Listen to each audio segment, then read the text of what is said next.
नमस्ते दोस्तों। आज के इस वीडियो में हम बात करेंगे कालिदास जी, जिन्हें महाकवि भी कहा जाता है, उनका प्रथम एवं संस्कृत नाटक मालविकाग्निमित्रम के बारे में, जिसे संस्कृत में लिखा गया और जिसे 5 अंकों का नाटक भी कहा जाता है, और ये कालिदास जी का प्रथम नाटक है। मालविकाग्निमित्रम में विदर्भ की राजकुमारी मालविका और शुंगवंशी राजा जो विदिशा पर शासन करते थे, वर्तमान विदिशा पर, अग्निमित्र की प्रेम प्रसंग के बारे में बताया गया है।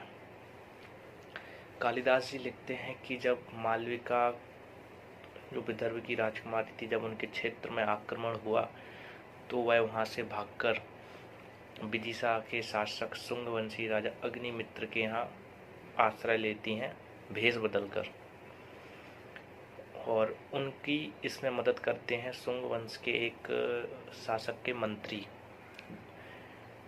उनकी सहायता से उनको उन अग्निमित्र की पहली पत्नी धारणी के यहाँ दासी के रूप में प्रस्तुत किया जाता है, जो धारणी की बहुत सेवा करती हैं, उनको साज सज्जा उनकी सेवा में लगी रहती हैं।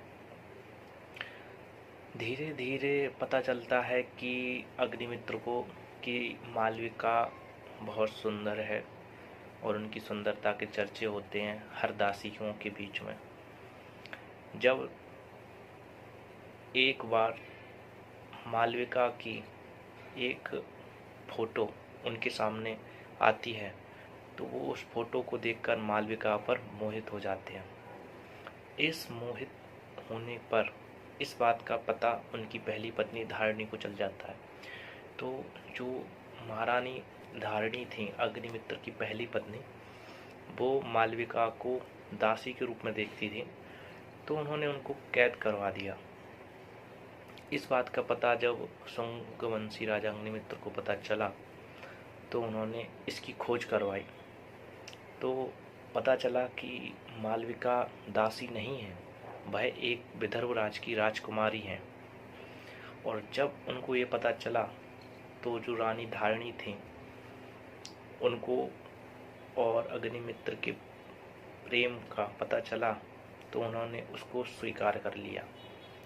फलतः अग्निमित्र और मालविका एक हो गए, और इस बात से उनकी पहली पत्नी धारणी की जो आशंका थी कि ये दासी है, इसका भी उचित रूप